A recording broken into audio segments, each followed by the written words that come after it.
चलिए आज सत्ता की उन परतों को खोलते हैं जो अक्सर दिखती नहीं हैं। असल में कंट्रोल किसके हाथ में होता है और वो इसे इस्तेमाल कैसे करते हैं।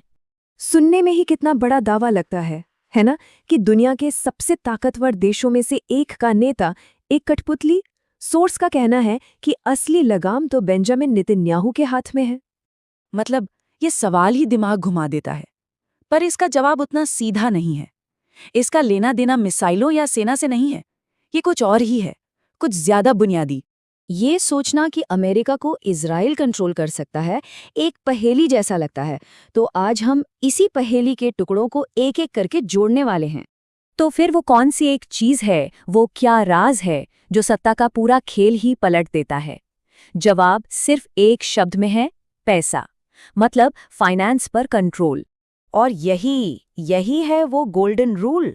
सोर्स के मुताबिक यही वो चाबी है जो हर ताले को खोलती है, चाहे वो इंटरनेशनल पॉलिटिक्स हो या हमारे समाज की बनावट। जिसके पास फाइनेंस का कंट्रोल है, असली पावर उसी के पास है। अब इस बड़ी सी बात को ना एक बहुत ही जमीनी, एक आम से उदाहरण से समझते हैं। एक किसान को समाज में कितनी इज्जत मिलती है और क्यों मिलती है? सोर्स में एक किस्सा बताया गया है कि कैसे कॉलेज में एग्रीकल्चर के स्टूडेंट्स को कम समझा जाता था।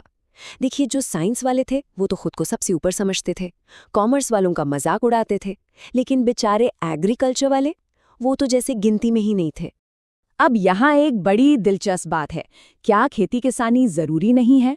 अरे बिल्कुल है, उसके बिना तो काम ही नहीं चल सकता। लेकिन समाज में वो इज्जत नहीं मिलती। क्यों? क्योंकि उस सेक्टर में पैसों की वो ताकत नहीं है जो एक जगह इकट्ठी हो। हाँ, पंजाब के किसानों की बात अलग है, उनके पास पैसा है तो रुतबा भी है। तो सीधी सी बात क्या निकली? सम्मान सीधे सीधे पैसे से जुड़ा है। चलिए अब इसी नियम को, इसी फॉर्मूले को भारत के पॉलिटिकल सिस्टम के अंदर देखते हैं। यहाँ भी कहानी पैसे के इर्द गिर्द ही घूमती है। तो देखिए, हमारे पास दो बॉडीज हैं। एक है फाइनेंस कमीशन, जो कि संवैधानिक है, मतलब संविधान के हिसाब से चलती है और एक तय फॉर्मूले से राज्यों को पैसा देती है। और दूसरी तरफ है नीति आयोग। ये संवैधानिक नहीं है और सीधे प्रधानमंत्री के कंट्रोल में काम करती है। और बस यहीं से सारा खेल शुरू होता है।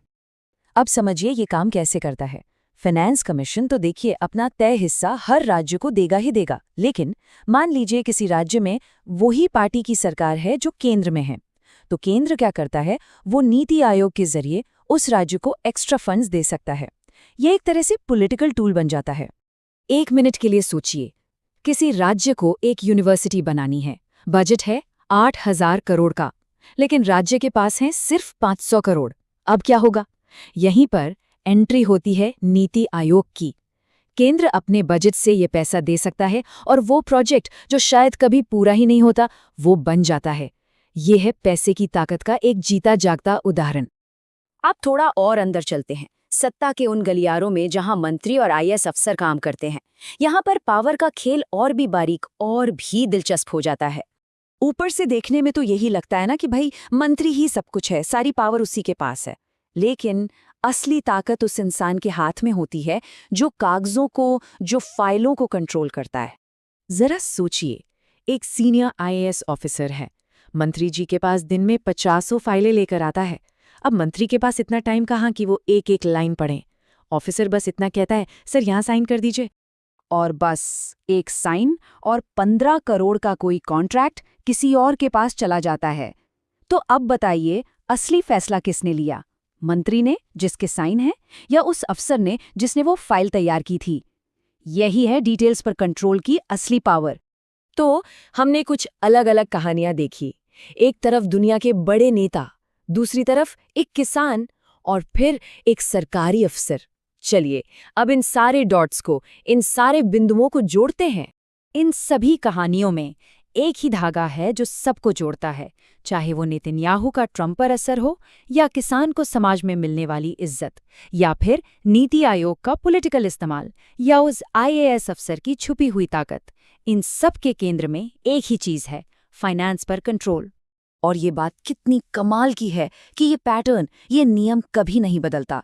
चाहे आप दुनिया की सबसे बड़ी स्टेज पर हों या किसी छोटे से सरकारी दफ्तर में, जिसने भी पैसे के बहाव को अपने कंट्रोल में कर लिया, असली ताकत उसी के हाथ में आ गई। तो अब जब ये नियम इतना साफ है, तो सवाल ये उठता है कि जब हम अपने आसपास की दुनिया को देखते हैं, तो क्या हम उन अनदेखे धागों को देख पाते हैं? वो कौन लोग हैं जो असल में पर्दे के पीछे से डोर खींच रहे हैं? सोचने वाली बात है ना?